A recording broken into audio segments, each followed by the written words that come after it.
느헤미야서 10장 28절로 39절 말씀.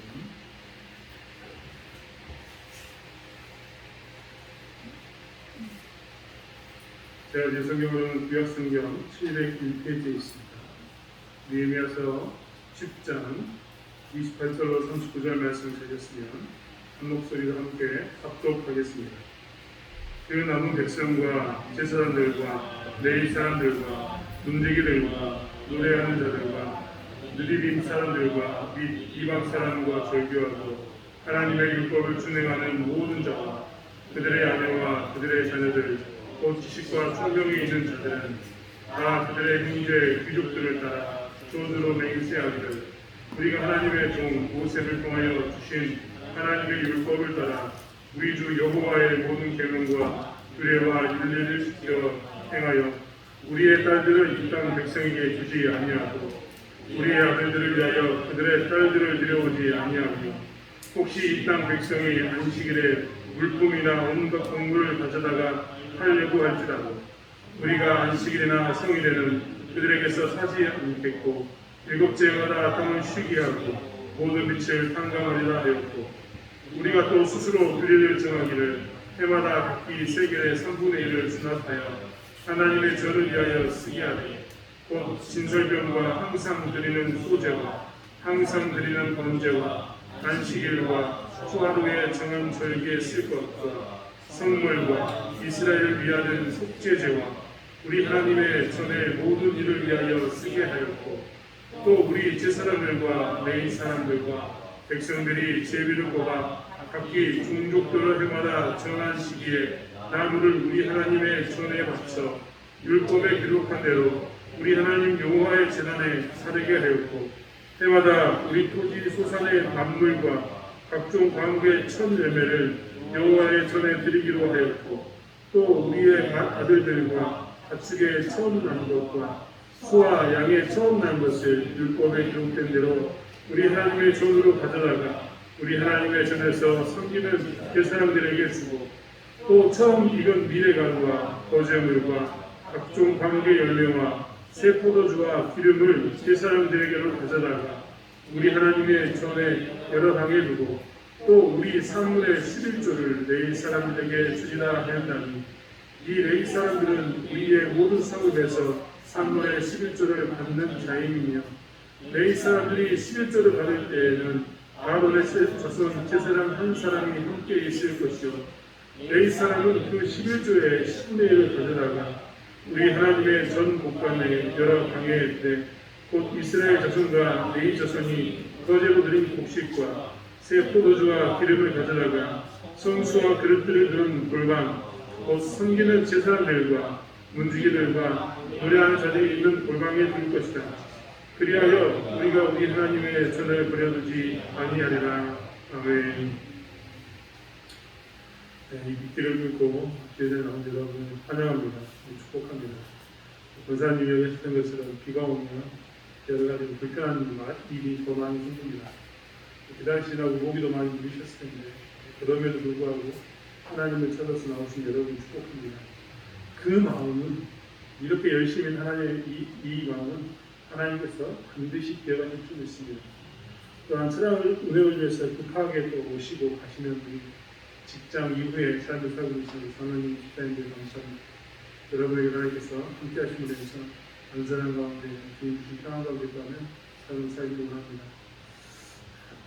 혹시 인감증명 요즘 떼보셨습니까? 저는 최근에 인감증명을 떼기 있어서 인감증명이라는 것을 떼보게 되었습니다. 사실 어렸을 때 아버지가 인감증명에 대해서 이야기할 때마다 인감도장을 꼭꼭 금고에 숨겨놓을 때마다 참 신기했습니다.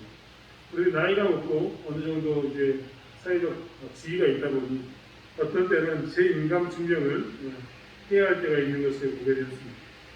인감이라는 것은 사실 도장입니다. 도장인데 이 도장의 크기가 그리고 효용이 너무나 커서 쓰이는 곳이 너무나 많고 이 도장을 찍는 순간 나타나는 이 효력이 너무나 크기 때문에 국가는 이것을 방지하기 위해서 무엇을 하느냐 인감이라는 것을 등록시키라고 이야기합니다. 그래서 사실 우리는 국가에다가 뭐라냐면 나를 대표하는 도장은 이 도장입니다 라고 이야기하면서 국가에다가 그 도장을 저장해 둡니다. 저장해 두고 그 저장해 둔 도장의 그 모양, 그 도장을 내가 다른 곳에 도장을 찍었다. 예를 들면 방공서나 문서의 계약이나 은행에 제출했을 때의 도장을 찍었다라는 것을 증명하려면 이 도장이 내게 있는 도장이고 내게 속한 도장과 확실합니다. 나를 대표할 수 있는 그 효력이 있는 도장인 게 확실합니다라는 증명을 떼야 됩니다. 이게 무엇이냐면 인감 증명입니다. 인감 증명, 인감 도장을 이렇게 중요하게 여기는 이유는 무엇이냐면 그것이 갖는 크기가 찍는 순간 나타나는 크기가 너무나 크기 때문입니다. 안타까운 이야기입니다만 제가 아는 정말 같이 사역했던 목사님 중에 한 분이 어떤 분이 인감 증명을 찍어달라고 빌려달라고 해서 인감 증명을 빌려줬다가 수많은 손해를 본 경우가 있습니다. 사실 교회로 들어왔지만 그 사람이 사기꾼이었는데 목사 말 잘 들을 것처럼 보이는 그 목사에게 빌려달라고 이야기했던 거죠. 저에게도 빌려달라고 이야기했는데 저는 너무나 가난해서 나는 아무것도 없다. 인간 증명을 빌려줄래야 줄 수가 없다. 미안하다. 라고 이야기했는데 그분은 집이 좋은 사모님과 함께 직장이 좀 괜찮았고 집이 괜찮아서 또 그분에게도 접근했었나 봅니다. 아무튼 선한 마음으로 인간 증명을 빌려줬는데 크게 손해를 보는 재판에 가서 결국 지게 되는 그런 일을 경험했던 게 그런 일을 보면서 이건 정말 중요하구나. 서명을 한다는 것, 도장을 찍는다는 것, 내 이름을 한다는 게 정말 중요하다는 것을 뼈저리게 느꼈습니다. 이렇게 개인이 인감, 즉 나의 도장을 찍어서 어떤 곳에 서명하는 것, 쓰는 것은 굉장히 중요한 일입니다. 그렇기 때문에 우리는 그동안 이것을 잘 지키고 살았습니다. 혹시 여러분이 사인으로 무엇인가 결정해서 내 사인으로 뭔가 하고 싶다라고 이야기하면 그 사인도 사실은 저장해야 합니다. 그래야지만 효력을 발휘하는 것을 보게 됩니다. 개인이 찍는 이 도장, 서명하는 것 하나하나가 굉장히 중요한 의미를 갖는다는 것을 우리는 너무나 잘 알고 있습니다. 그렇기 때문에 우리는 사실 인감증명이나 도장을 찍을 때 굉장히 조심해야 합니다. 찍는 순간, 서명하는 순간 엄청나게 많은 파급 효과가 우리에게 영향을 미칠 수 있다는 것을 알기 때문입니다. 개인만 그렇겠습니까? 개인의 서명도 중요하지만 국가의 서명은 더 중요합니다. 지금 이제 다시 종전 이야기가 나오는데 6.25 전쟁이 우리가 휴전으로 되어 있기 때문에 이 휴전을 끝내고 종전으로 우리가 나가자라고 이야기하는 것을 종전 듣습니다. 과거에는 종전을 하자, 전쟁을 끝내자라고 이야기하면 사실 우리는 이미 6.25 전쟁이 끝났다고 생각하지만 우리나라는 6.25 전쟁이 끝난 게 아닙니다. 지금 휴전입니다. 잠시 멈춰있는 겁니다. 그렇기 때문에 종전하자라고, 전쟁을 끝내자라고 서명하자고 이야기를 합니다. 서명을 해두면 전쟁이 끝났기 때문에 서로 공격할 용군이 없습니다. 휴전을 해놓으면 언제든지 전쟁이 시작할 수 있지만 종전하는 순간 전쟁은 끝이 납니다. 공격하면 안 되는 거죠. 아무튼 그러는데 종전하자고 이야기할 때마다 계속해서 국가를 거론하면서 하는 이야기는 대한민국은 과연 이 종전 협상을 할 때 도장을 꽝 찍을 수 있는 자격이 있는가 없는가에 대해서 많은 사람들이 이야기를 합니다. 왜 그렇게 되었는가? 사실 휴전협정을 맺을 때 대한민국의 대표가 그 휴전협정서에 도장을 찍지 않았기 때문입니다. 휴전협정문은 소위 말하는 우리나라 말로 만들어진 것처럼 보이지만 사실 우리나라 말로 만들어진 게 아니라 북한 말로 한부가 작성이 되었습니다. 한부는 전쟁에 참여했던 중국말로 한부가 작성이 되었습니다. 또 하나는 미군과 유엔이 참석했는데 영어로 한부가 작성이 되었습니다. 그러다 보니까 이렇게만 이야기하면 북한, 중국, 미국, 즉 유엔군이 대표로 이것을 서명했음을 우리는 알 수 있습니다. 결국 그들만이 대표자가 될 수 있다라고 대한민국은 서명단에 이름이 없으니까 너희들은 안 된다라고 이야기하는 경우를 종종 듣습니다. 우리가 전쟁의 휴전국이고 우리가 전쟁에 싸웠던 당사자인데 우리를 배제하면서 사람들이 자꾸만 너희들은 그것에 대해서 종전하려고 하는 그것에 대해서 대상자가 아니다라고 이야기하는 이유는 거기에 무엇이 없었기 때문에요. 우리의 서명이 누락되었기 때문입니다. 우리가 정말 서명만 했어도 정말 우리도 지금 종전의 대상자가 됐을 텐데 그런 부분에 있어서 우리는 굉장히 불리한 상황 가운데 있는 것이 분명한 사실입니다. 혹시 FTA 생각나십니까? 미국과 FTA를 하고 남미 국가와 FTA를 하면서 국가는 특별히 농업을 하는 우리들은 굉장히 치명적인 타격을 입었습니다. 자유무역을 한다고 이야기하면서 많은 그 협상을 통해서 서명하는 순간 그 나라와 우리나라는 자유무역, 즉 서로가 그냥 관세가 없이 무역하게 되는 상황 가운데 있게 되어지는 것이 FTA 협상이었습니다. 그때는 우리는 얼마나 많이 반대했는지 모릅니다. 특별히 농촌에서는 더 많이 반대를 했습니다. 그 이유는 그 협정이 가져오는 파급 효과가 얼마나 큰가인가를 알기 때문입니다. 그 협정을 맺을 때, 이렇게 무역 협정을 맺을 때 국가는 그냥 아무 사람이나 보낸 게 아니라 협상의 전문가를 보냈습니다. 왜냐하면 단어 하나하나가 얼마나 큰 차이를 가져오는가를 너무나 잘 알기 때문입니다. 제가 알고 있는 협상문 중에 이 단어 하나하나의 차이를 가지고 있는 아는 것 중에 하나가 있는데, 예를 들면 이런 겁니다. 앞으로 이 일들은 두 나라가 서로 협의하여서 함께 결정한다, 이런 문구가 있습니다. 굉장히 좋은 문구처럼 보이는데 이 문구는 사실 악용하려면 내가 그 일을 하기 싫으면 협상 안 해주면 그 일은 진행하지 못합니다. 이런 게 협상문 안에 들어가 있으면 정말 곤란하게 됩니다. 조속한 시일 내에 그 일을 처리한다라고 이야기했는데, 조속한 시일 내에 빨리 처리해줄 것처럼 보이지만, 조속하단 말이 빠른 시일 내니까 빨리 처리해줄 것처럼 보이지만, 협상문에 조속한 시일 내라고 쓰면 절대 그 협상문은 처리되지 않습니다. 왜냐하면 날짜가 명확히 몇 년, 몇 월, 며칠, 몇 시라고 기록되지 않는 순간 조속한이라는 말은 언제든지 체결할 수 있는 말로 변형되기 때문입니다. 그렇기 때문에 협상을 할 때마다 어떻게 하느냐, 이 굉장히 전문가를 보내고 이 협상이 하나하나마다 굉장히 신경을 쓰게 됩니다. 그리고 그것이 완성되었을 때, 나의 이익에 부합됐을 때 우리 그때서야 뭘 하느냐, 서명을 하게 됩니다. 그리고 그 서명을 하면 그것은 그 효력을 가지게 된다는 겁니다. 협상을 하는 순간 우리는 그 안에 무엇이 있다라고 이야기할 수 있냐면 강제력이 있다라고 우리는 이야기할 수 있습니다. 즉 내가 그 문서에 서명하는 순간 이제 강제력이 생깁니다. 내가 하기 싫어도 그 일을 해야 됩니다. 왜냐하면 서명했기 때문입니다. 내가 거기에 사인했기 때문에 내가 하기 싫어도 강제력이 생겨서 해야 됩니다. 그 사람이 하기 싫어도 뭐 해야 됩니까? 해야 됩니다. 왜입니까? 강제력이 들어있기 때문에 그렇습니다. 만약 강제력이 들어있는 그 일을 행하지 않으면 더 많은 피해 가운데 그들은 놓이게 되고 더 많은 어려움 가운데 그들은 놓이게 됩니다. 이게 무엇이냐? 협상에 서명을 하는 순간 생기는 일들입니다. 즉 서명을 하는 순간 항상 무엇이 생기느냐? 강제력이라는 효력이 생긴다는 겁니다.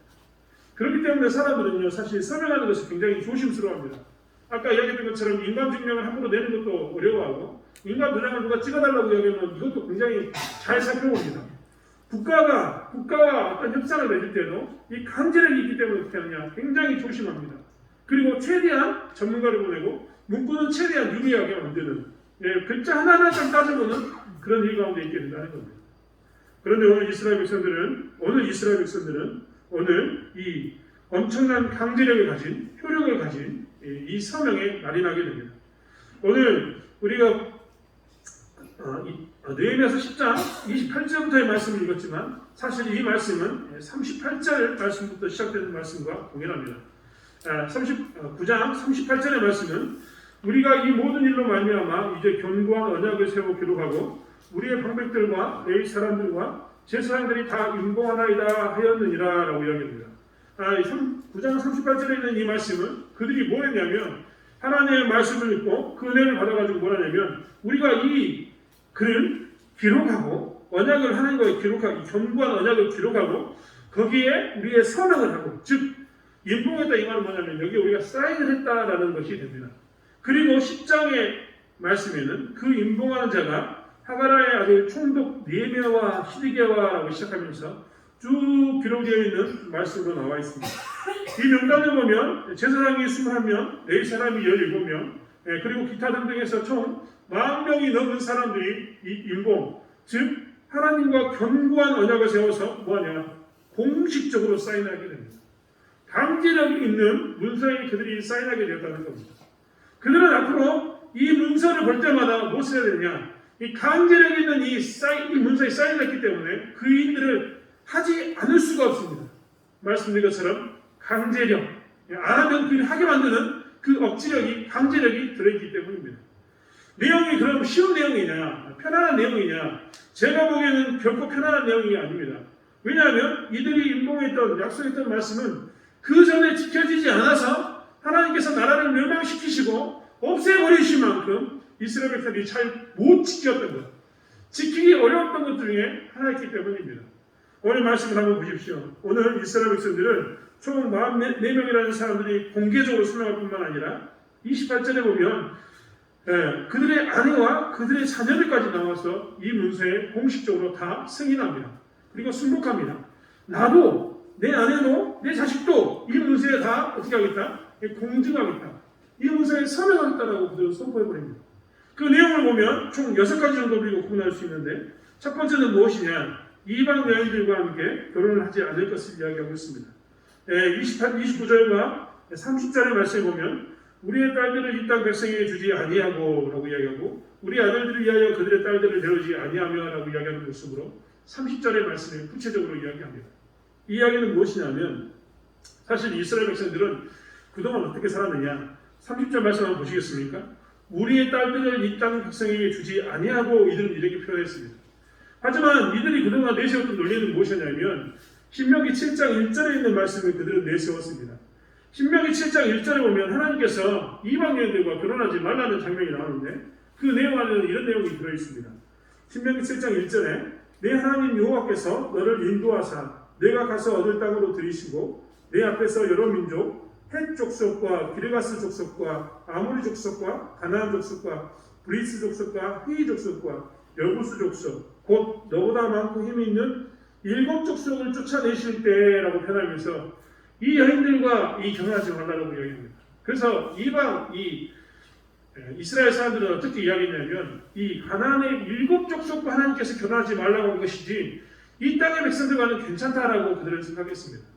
그래서 제사장들마저도 누구하고 결혼했느냐? 이방 여인들과 결혼하는 그 일들을 행했습니다. 왜? 문자적으로 7 족속에 해당되지 않기 때문에 나머지 족속은 괜찮은 거 아니냐라고 이야기했다는 겁니다. 하지만 하나님께서는 왜 이방 여인과 결혼하지 말라고 이야기했을까요? 이방 여인과의 아들을 장가보내지 말라고 이야기했을까요? 첫 번째 이유는 그들이 하나님을 떠나서일까입니다. 종교가 허락되는 동시에 그들은 어떻게 됩니까? 하나님을 떠날 것이 우려되기 때문에 하나님께서는 무엇을 했느냐? 종교 혼합을 막기 위해서 그 여인을 내가 받아들인다는 이유, 그 당시의 풍습상 그 여인을 내 아내로 받아들이면 나는 그 아내가 믿는 신도 받아들입니다 라는 표시가 되는 것이었습니다. 우리가 잘 알고 있는 것처럼 솔로몬이 수많은 이방 여인들과 결혼했는데 그때마다 그녀들 위해서 산당을 지어줍니다. 그 산당이 뭡니까? 그들의 신을 섬기는 공간을 만들어준 겁니다. 이게 당시의 풍습이었습니다. 그렇기 때문에 하나님께서는 우려하셨던 겁니다. 이방 여인과 결혼할 때마다 그들의 신이 하나님과 혼응할 것이 두려워서 금했던 겁니다. 그런데 이스라엘 백성들은 지금 자기들의 편의에 따라서 신명기의 말씀이 7 족속만 기록되어 있으니까 7 족속을 피하면 되는 거 아니냐라고 얘기하면서 이방 여인과 결혼했습니다. 그런데 드디어 그들이 하나님의 말씀, 진리를 깨달았습니다. 그리고 그들이 무엇을 이야기했느냐? 우리의 딸들을 이 땅 백성에게 주지 않겠다. 즉 앞으로는 이방 사람 전체, 이 땅 백성, 이방 사람에게 주지 않겠다. 우리의 아들들을 위하여 그들의 딸들을 데려오지 않겠다. 즉 7 족속을 뛰어넘어서 이방 여인과 종교 혼합이 될 만한 모든 일들을 우리는 금하겠다라고 그들은 선포한 겁니다. 그래서 그들은 무엇을 갖기로 했느냐? 정체성.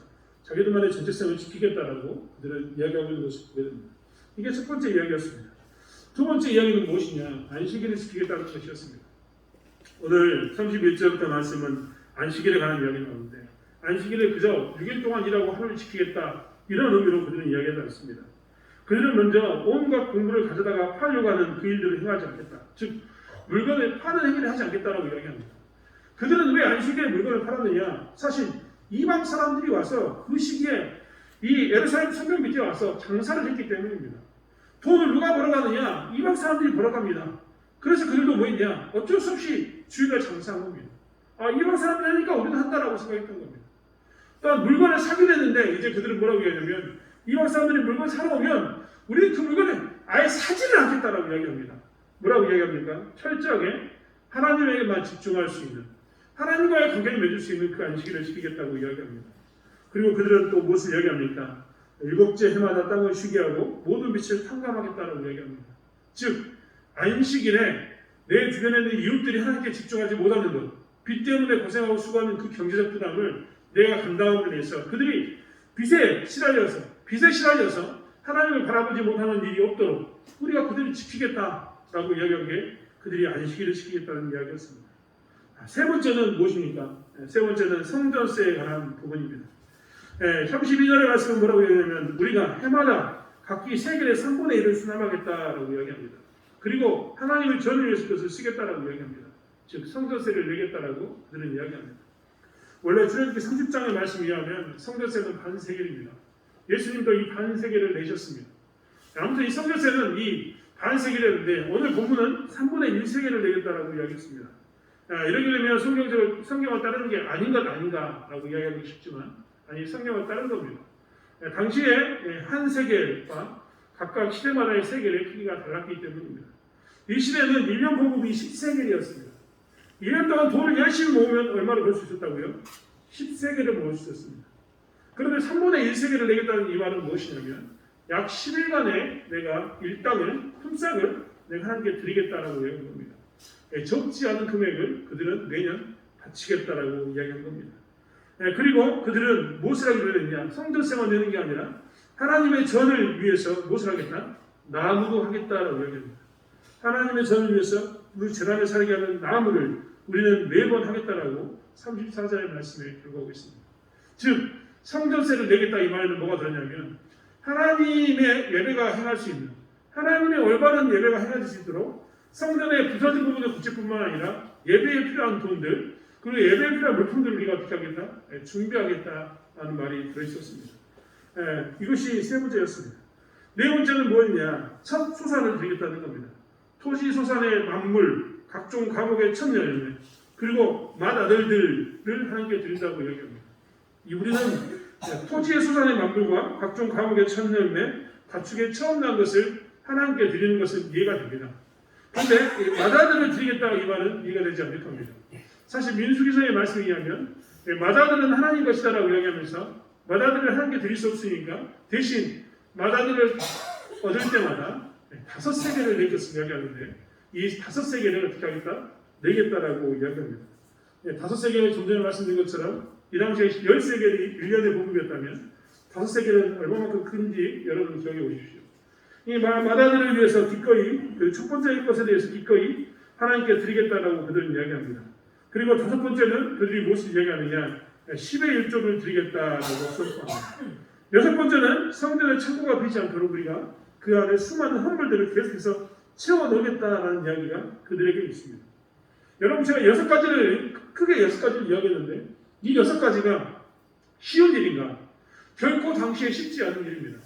말씀드렸던 것처럼 이 6가지를 지키지 못해서 이스라엘은 그동안 하나님이 원하시는 모습을 살지 않았기 때문에 이러한 모습을 지키지 않았기 때문에 나라가 패망하고 포로로 끌려가 있는 삶을 살았습니다.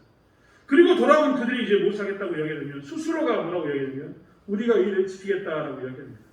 32절의 말씀에 있는 것처럼 우리가 또 스스로 규례를 정하기를 라고 이야기하면서 그들 스스로가 그 일을 행하겠다라고 이야기합니다. 그들 스스로가 무엇을 이야기하냐면 내가 스스로 강제력 있는 공증할 수 있는 그 성문서에 서명을 하겠습니다. 나는 이 일을 스스로 내가 자원해서 이 일을 하겠습니다라고 그들은 어떻게 하느냐 사람들 앞에서 자기와 아내와 자녀들을 들여놓고 서명한 겁니다. 사람들 앞에서 공포하게 된 겁니다. 강제력이 있을 것이 뻔히 아는데 그 일을 행했다는 겁니다. 사실 여러분 우리가 아까 이야기했던 것처럼 개인적으로 인감을 함부로 찍어주기가 어렵고 국가가 함부로 설명하기 어려운 이유는 무엇 때문이냐면 강제력 때문입니다. 근데 강제력이 사실 우리가 강제력이라고 표현하지만 이것이 우리를 힘들게 만듭니다. 만약에 그것이 강제력이 생겨서 내가 그 도장을 찍어준 것 때문에 내 집을 뺏긴다면 하는 그 아픔이 우리에게 있을 겁니다. 만약에 정말 그렇지 않습니까? 내가 누군가의 도장을 찍어줬는데 보증을 서줬는데 인감을 찍어가지고 보증을 서줬는데 그게 잘못되면 나의 전 재산은 없어지게 됩니다. 이런 두려움, 이런 아픔, 이런 것 때문에 우리는 무엇을 하느냐? 강제력 있는 문서에 나서기를 싫어하고 주저하게 되는 것이 우리의 모습입니다. 가급적이면 강제력 있는 그 문서에는 사인을 안 해주고 싶은 게 우리의 모습이라는 겁니다. 가급적이면 피하고 싶고 가급적 미루고 싶고 하는 게 다 무엇이냐? 이 강제력 있는 문서에 사인하는 것, 서명하는 것, 도장 찍는 것. 그런데 오늘 이스라엘 백성들은 이 일들을 하게 되었다는 겁니다. 그것도 자원해서 공중을 기피하는 것이 아니라 그들은 공적인 자리에서 사람을 불러다 놓고 제사장들과 레위인들과 많은 이 지도자들과 함께 그들의 아내와 자녀들 앞에서 뭘 하느냐? 공증하며 우리가 하나님의 주신 말씀대로 이렇게 살겠다. 이 일을 해가겠다라고 이야기합니다. 강제력 있는 이 문서에 우리가 사인을 하고 앞으로 나에게 억지로 이 일을 시킬지라도 나는 그 일을 해야겠다라고 그들은 이야기했습니다. 왜 이들은 자원에서 공증했을까요? 왜 스스로 규례를 정하였어요? 안 해도 되는데 스스로 규례를 정해서 더 엄하게 그들의 삶을 이 강제력 가운데로 밀어넣었을까요? 우리 같았으면 최대한 피하고 싶고 머뭇거리고 싶고 미루고 싶은 일들을 왜 그들은 자원에서 아내와 자녀들까지 포함해서 일들을 해야 되었을까? 여러분, 아내와 자녀를 포함했다는 이야기는 내가 하는 이 일들이 내 자녀에게도 영향을 미친다는 이야기가 됩니다. 내가 하지 않으면 내 아내가 책임질 거고 내가 하지 않으면 내 자녀가 책임질 거라는 말이 그 앞에 아내와 자녀들을 같이 세우는 이유 중에 하나입니다. 그런데 왜 이들은 이렇게 했을까요? 우리는 하기 싫은데 그들은 그렇게 했다는 겁니다. 마가복음 8장에 보면 마가복음 8장 31절부터의 말씀에 이런 말씀이 있습니다. 특별히 마가복음 8장 34절의 말씀은 예수님께서 이렇게 이야기했습니다. 무리와 제자들을 불러 이르시되 누구든지 나를 따라오려거든 자기를 부인하고 자기의 십자가를 지고 나를 따를 것입니다. 자기를 부인하는 것까지는 이해가 됩니다만 자기의 십자가를 지고 나를 따르라는 말은 결코 이 당시에 이해되지 않는 말이었습니다. 왜냐하면 십자가의 형벌이라는 것은 로마인들에게는 절대 행하지 않는 형벌이었습니다. 왜냐하면 로마 시민권자들이 이 형벌을 받기에는 너무나 지독한 형벌이었기 때문에 이 십자가의 형벌은 그 당시에 절대 주지 않는 것이었습니다. 오늘날 사법기관에서 체벌할 수 있는 일이 사형이라고 우리가 이야기하는데 십자가의 이 형도 사형에 해당하는 것이었지만 그 사형의 방법 중에서도 가장 고통스럽고 사람이 할 수 없는 일이 뭐였냐? 이 십자가의 고통이었습니다. 그런데 예수께서는 제자들에게 뭐라고 이야기했느냐? 나를 따르거든 너희를 자기를 부인해라. 그리고 자기의 십자가를 지고 나를 따라라라고 이야기합니다. 굉장히 무리한 요구였고 굉장히 어려운 요구였고 할 수 있는 일이 아닌 것처럼 보이는 그런 요구였습니다. 그런데 예수님께서는 그 일들을 행하라고 34절에 너무나 당연하게 그 이야기를 외치고 있습니다. 이 이야기의 내용은 사실 31절부터 말씀을 보아야 합니다. 31절의 말씀을 보면 예수님이 이 이야기 31절부터의 말씀을 보면 예수님이 왜 이 이야기를 했는가에 대해서 이야기가 나오는데 사정은 이렇습니다. 예수님께서 제자들에게 자기가 이제 죽음바 되었다가 사흘 만에 다시 살아날 것을 그들에게 제자들에게 가르쳤습니다. 사실 마가복음에서 처음 가르치는 것은 아니고 여러 번 반복해서 이 일을 가르치는데 아무튼 이 일을 가르치는 그 첫 번째 이야기로 이 자리에서 제자들 앞에서 이야기를 했습니다. 이 이야기를 듣고 예수님께서 이야기했습니다. 예수님께서 이야기를 하니까 그 이야기를 듣고 32절에 베드로가 이야기를 했습니다. 베드로가 32절의 말씀에 의하면 베드로가 예수를 붙들고 항변하였다라고 이야기합니다. 강하게 그 일에 대해서 반응을 일으키며 베드로가 예수님의 말에 대해서 그래서는 안 된다라고 이야기했다는 겁니다. 이것에 대해서 예수님께서는 제자들에게 그리고 베드로에게 뭐라고 이야기했느냐? 사단아 내 뒤로 물러가라. 내가 하나님의 일을 생각하지 아니하고 도리어 사람의 일을 생각하는구나라고 말했습니다. 즉 오늘 이 말씀을 보면 예수님이 십자가를 지고 간다는 것, 죽음 이후에 부활한다는 것 다 이해가 되지만 특별히 십자가를 지고 그가 죽는다는 것 자체가 제자들 입장에서는 너무나 끔찍한 일이었기 때문에 그를 말렸는데 당연한 것 아니겠습니까? 제가 죽으러 간다 그러면 제 자식들이 안 말리겠습니까? 말리는 것은 당연한 이치입니다. 그런데 오히려 예수님은 그 베드로와 제자들에게 뭐라고 이야기했느냐? 사람의 일을 생각하는 사람이라고 이야기합니다. 하나님의 일을 생각하지 않고 사람의 일을 생각하니까 너희들이 나의 죽음을 말리려고 한다라고 이야기합니다. 아니 우리가 보기에는 당연히 죽으러 가는 사람을 말리고 그 길을 안 갔으면 좋겠습니다라고 나하고 사랑하는 사이니까 더 가까운 사이니까 그 길은 안 됩니다라고 알고 싶은데 오히려 예수님은 그게 사람의 일이다라고 이야기하고 하나님의 일을 보는 사람은 그렇지 않다라고 이야기한 겁니다. 그리고 34절의 말씀을 이어서 말씀하셨습니다. 그렇게 이야기를 보면 하나님의 일을 보는 사람은 무엇을 한다? 자기를 부인하고 자기의 십자가를 지고 나를 따를 것이다라고 이야기한 겁니다. 즉 십자가를 자원에서 지고 자기를 부인하는 것을 자원에서 하는 사람들은 사람의 일이 아니라 하나님의 일을 보는 사람만이 그렇게 할 수 있다는 겁니다. 하나님의 일을 보는 사람만, 오직 하나님의 일을 보는 사람만이 무엇을 하느냐? 죽음으로 가는 그 길을 축복해주고 오히려 죽음으로 가는 길에 대해서 우리가 가지 마라고 이야기하는 게 아니라 할 수 있으면 그 길을 가라. 오히려 그 길에 함께 동참하면서 나도 그 길을 가겠노라고 고백하는 자가 된다는 겁니다. 느헤미야서로 다시 돌아오면 느헤미야에 있는 이 사람들은 어째 스스로가 율법에 강제력 있는 율법에 자기를 증명했냐면 공증했냐면 그들 스스로가 하나님의 일을 보았기 때문입니다.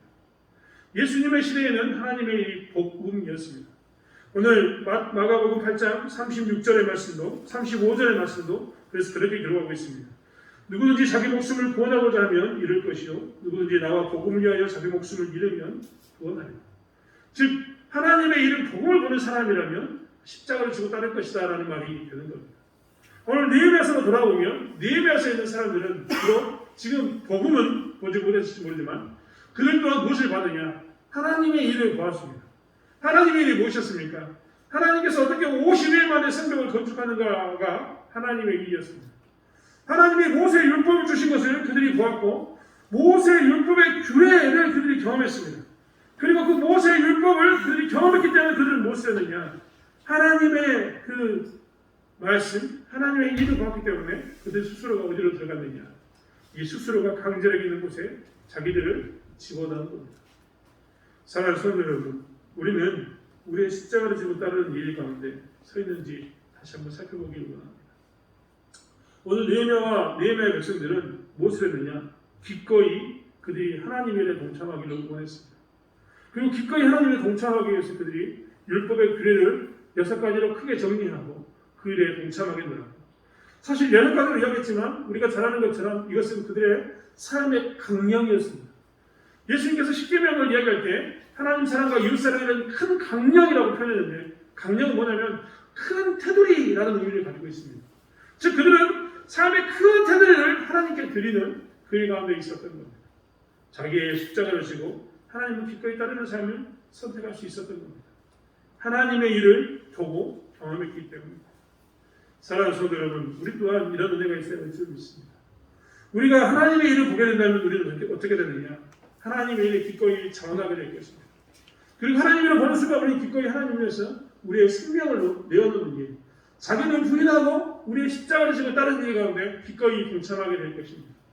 심지어는 복음을 위해서 죽는 그 자리까지 나가기 위해서 복음 안에서 구원받는 은혜를 경험하게 되는 그런 일들이 우리 가운데 나타나게 될 것입니다. 사랑하는 성도 여러분, 우리가 다시 한번 우리의 삶을 하나님 앞에 메워주기를 원합니다. 하나님과의 강제력 있는 이 공증 같은 이런 절차를 통해서 하나님과의 바른 관계 속에서 하나님이 원하시는 그 십자가를 지는 삶을 사는 저와 여러분이 되기를 원합니다. 여러분, 우리는 이 땅에서 예수님을 본 적이 없습니다. 육신의 눈으로 본 적이 없다는 겁니다. 하지만 요한복음 20장 29절의 말씀에 보면 예수님께서 도마에게 했던 말에 이런 말이 있습니다. 예수께서 가시되 너는 나를 본고로 믿느냐? 보지 못하고 믿는 자들은 복되도다 하시니라 라고 말입니다. 우리는 사실 이 땅에서 무엇을 해야 되느냐? 하나님을 보지 않지만 예수님을 우리의 육안으로 눈으로 보지는 못했지만 말씀으로 보았고 우리의 선배들이 했던 신앙의 고백으로 우리는 예수님을 보았습니다. 비록 보지는 못하는 자처럼 보이지만 그렇게 우리는 말씀으로 보게 되는 그런 자리에 있었다는 겁니다. 그렇다면 우리 또한 무엇을 하고 살아야 합니까? 기꺼이 십자가를 지고 따라 사는 그 삶 가운데 나가야 되는 것이 저의 삶인 것을 고백하고 살아야 되는 것을 보게 됩니다. 이스라엘 백성들은 이렇게 율법을 지키기로 약속하는 일 가운데 스스로가 들어갔습니다. 오늘날 살아가면서 많은 사람들이 이것을 지켜야 되는가 말아야 되는가에 대해서 수없이 고민합니다. 그리고 질문합니다. 목사님 저에게도 수없이 많은 사람들이 이야기합니다. 목사님 이건 지켜야 합니까? 말아야 합니까? 이것은 이렇게 지키는 것은 괜찮지 않습니까? 이렇게 지키는 것은 어떻습니까? 수없이 많은 질문을 하게 됩니다. 하지만 그 질문 가운데 다시 한번 또 다른 질문을 던지고 싶습니다. 과연 그 안에 정말 하나님의 일을 바라보는 은혜가 있습니까? 하나님의 일을 바라보는 그 은혜 가운데서 십자가를 지고자 하는 그 은혜가 있습니까? 복음과 함께 죽고 복음과 함께 살고자 하는 그 마음이 있습니까? 그 마음만 있다면 율법 이러한가 저러한가를 따지기 전에 그보다 더 하는 것도 감당하는 저와 여러분이 될 줄 믿습니다. 이것을 해야 되는가 말아야 되는가 그 고민을 뛰어넘어서 내가 비록 나에게 손해가 될지라도 그 일을 기꺼이 감당하겠노라고 고백하는 은혜 가운데 가는 저와 여러분이 될 줄 믿습니다. 사랑하는 성도 여러분, 다시 한번 우리가 하나님 앞에 나가길 원합니다. 그리고 율법에 있는 것을 넘어서 율법에 있는 그 근본 원리 가운데서 우리 스스로가 정한 규례를 만들고 하나님께 온전히 헌신하는 저와 여러분이 되길 원합니다. 기도하겠습니다. 하나님, 우리는 십자가 지기 원합니다. 하나님의 그 십자가를 우리 또한 따라가길 원합니다. 예수님이 이 땅에 오셔서 예수님의 십자가를 지고 우리를 위해 죽으셨기에 우리 또한 구원의 기쁨 가운데 있음을 고백합니다. 복음의 기쁨 가운데 있음을 고백합니다.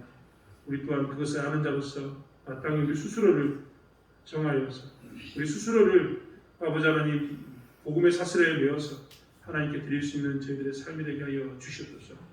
이 땅에 사는 동안 해야 되는가 말아야 되는가에 대해서 수없이 고민하게 되는데 율법의 조문을 따지기 이전에 하나님을 사랑하는가, 하나님의 그 복음 안에 내가 있는가를 살핌으로 인해서 하나님을 본 자로서의, 하나님 위를 본 자로서의 역할을 감당해낼 수 있도록 저희를 사용하여 주시옵소서. 함께 하실 주 믿사오며 감사드리며 예수님의 이름으로 기도드렸습니다. 아멘.